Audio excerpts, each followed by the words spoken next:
Minasan, Neto desu, and we are going to look over how I made this song, Mangle. Also, before we do that really quick, there's a link down in the description. If you click it and use Spotify or Apple Music, you can pre-save all of my future releases with one link. You only have to do it once, and then my new music gets automatically added to your library. So if you can do that, it helps me out. It's easy for you, the listeners. You don't have to pre-save every time there's a new song. Okay, cool, thanks. So I guess the story, context, or whatever of not just this song, but this track in particular, I wanted to use one of my most popular tracks as sort of a transition song into this new style, vibe. So that's to say, for listeners of Nate Wants to Battle, don't expect more Nate Wants to Battle songs transitioning this way. This is the only one. Everything else is going to be completely new and original. The idea of this song, particularly this version of this song, was to take the song at its core and then kind of reimagine it and write it in a way where I'm just very out of my usual element, comfort zone, doing a lot of stuff that I don't normally do during the producing, songwriting process, which we'll go more into with this track. But basically, I took a lot of how I usually do things and tried to really turn it on its head to see if I could get something really different. So here are the bunch of tracks, starting with the opening sound, this kind of Rhodes-esque synth.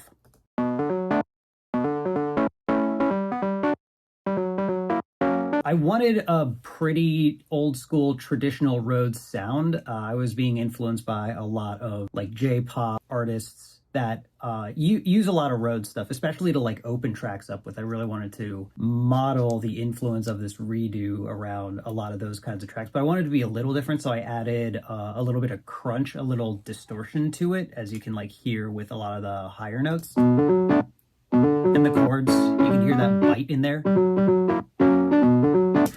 It gives it both like a almost chippy, old school, I don't know, I think it sounds pretty neat. On the topic of like chippy and stuff, chip tunes, what have you, another thing I'm trying to do with not just this song, but a lot of the future releases that you'll be hearing very, very soon, link in the description, is implementing a lot of video game influenced or semi-sampled assets. So like for this one, there's a synth in here that we'll take a look at in a bit that's very like kind of 16-bit retro gamey, and I want to implement a lot of that stuff because even if this stuff is original and not about games or fandoms and stuff, like I still like it, still like the games. Yeah. The main driving force, I think, is the acoustic.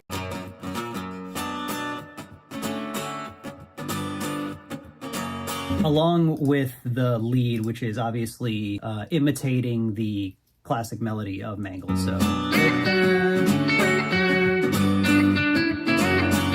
but obviously change it up in a way because normally it's pretty basic, like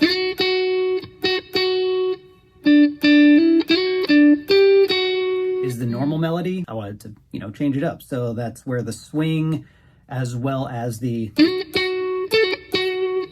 that's where that comes in. And there's a really, really groovy bass line that's happening. That's another thing I've been trying to work on a lot more, is making my bass lines a lot more lively, like walk around a lot more. Because it's super tempting to just have the bass follow the chord pattern with just like a...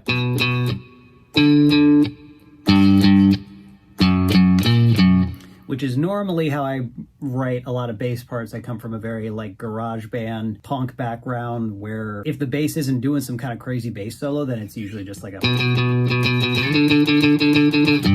just whatever the chord is, play that note on running eighths. With this, I wanted to start to make things more interesting in every aspect. So we have this bass line.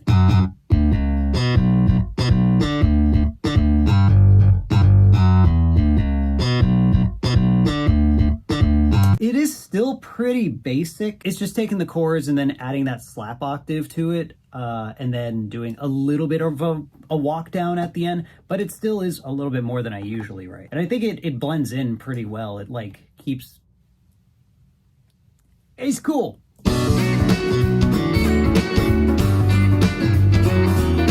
Drum-wise, there's not really much to talk about. I made a beat that I feel like is pretty groovy, but I didn't do anything too crazy in just the chord drums.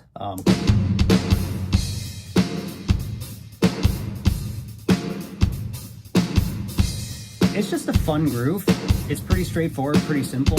I take no credit for how good the drums sound. That's all on my producer's end, Sean Christmas, the magic of Christmas. Halfway through the intro, we start getting a little more interesting stuff. The main element that comes into play are these snaps.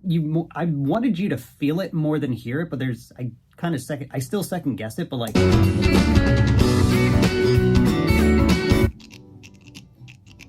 So this is in the background. I don't know how much I love it in execution, but I think another thing with a lot of this new music is to take risks, just because I don't necessarily think something is like safer or just like, yeah, that's how it should sound. I don't know, just like try different stuff, like, you know, put it in the ground, see what happens. This implements what I just called the plucky synth. So like the first half of the intro is a pretty straightforward emphasis on the 1 and 2. So just like 1, 2, 3, 4, 1, 2, 3, 4, 1, 2, 3, 4. It's drivey, it's straightforward, but then I feel that once this plucky synth comes in,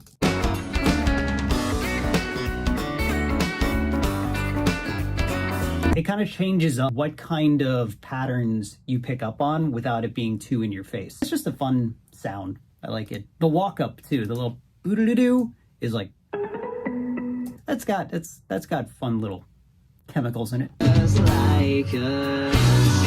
So there's a cool little vocal swell I did in there. In addition to trying to do different stuff with instruments, it's also trying to fill in a lot of the spaces I would fill in with instruments that I'm like accustomed to with something else. Because normally I'll just do like another guitar voice or another guitar swell or just like hit more pieces of the drums. I want to try and do stuff I'm not comfortable with. I'm not normally used to filling in those spaces with. Like, what do I know how to use aside from guitar? So it's like, well, there's like piano, but also another thing is my mouth, which...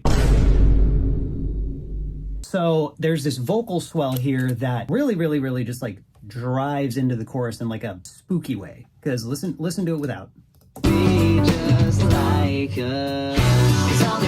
It's just like a stop and then go. We add this sound, which on its own is even creepier than, you know, it is in the mix, just this. But then the way it leads into the chorus is like, what you want, you can be just like us. I think it's neat. There's this chord progression that I've never used in a song before that I really like. It's so tempting to just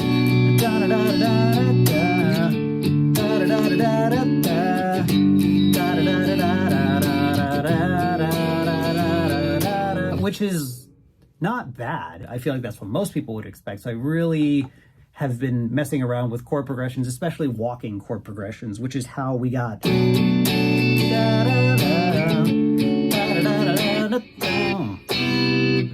that right there.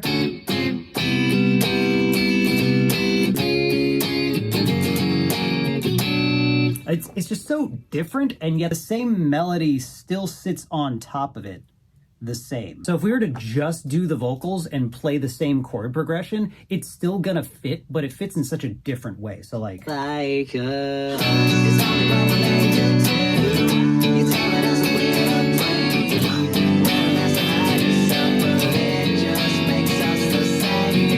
you know, and like that works, it's cool. But the way it sits on top of this progression, especially with these layered vocals, I think is so much cooler. So like,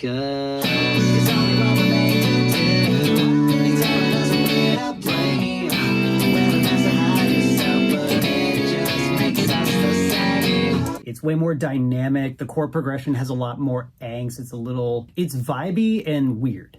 And I wanted to go for more weird. So this, with those chops in a non-traditional, at least for my style music chord progression, I feel like is a big attention grabber. I actually experimented a lot with a lot of like breathing to use as percussion.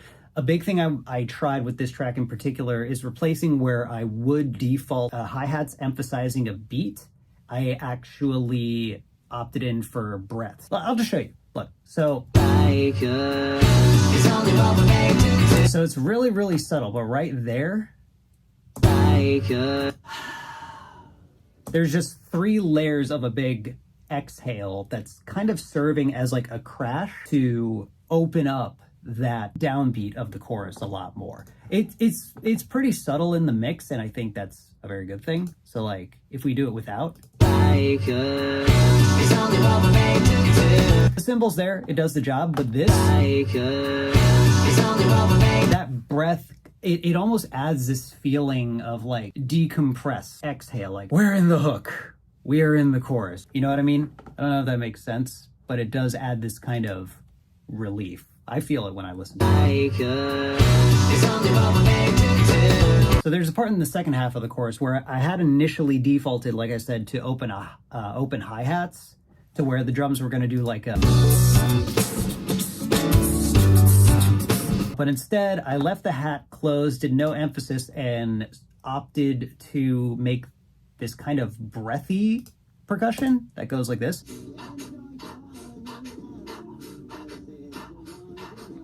Which on its own sounds like I'm like in labor, but mixed in with everything, it really pushes that. I wanted to emphasize that upbeat while the drums were kind of breaking down, but doing that with instruments rather than percussion, like was gonna make it border on ska. Cause like, let's say we were to do that with guitar to emphasize those beats, like a...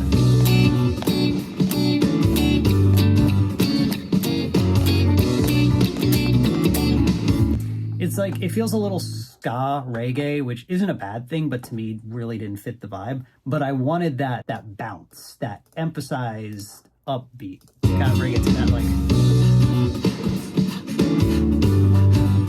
So I don't know, I feel like that does a lot. That's actually like one of my favorite parts of the whole song. Like even just that bell in the drums, like... Again, that was like, I want to emphasize that upbeat. I don't know, it just, there's a lot of groove, there's a lot of feel, and I like that. It has a lot more dynamic. Oh, the last thing I want to talk about, which is one of the first things I said I would talk about, is this chippy synth right here. It's not often, if we scroll through the whole song, this track right here, we look, it's in there once, it's in there twice. So subtle, and it's so rare. That's the synth. And it does such a tiny little thing. But I feel like it adds so much without being in your face about adding so much. Because if you take it out, the vocals going da da da da da da da da da da. After the second da da, there's just like another gap. Like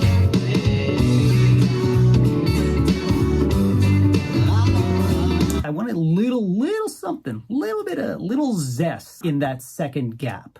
So we added, it's just a fun little thing. And again, it's super VG. It is very like, it has some crush, it's crushed bit synth. It's got some wibbly wobblies. It's a little bit spooky. It's kind of fun. And I think it's great. It's a very usable clip, what I just said. That's kind of the gist of what went into this track. So I hope you enjoyed. Drop a like and subscribe if you want. But do whatever you want. Maybe we'll do more of these when more songs come out, because a new song is coming out very soon. And I hope you're excited, because I am. All right, okay, see you.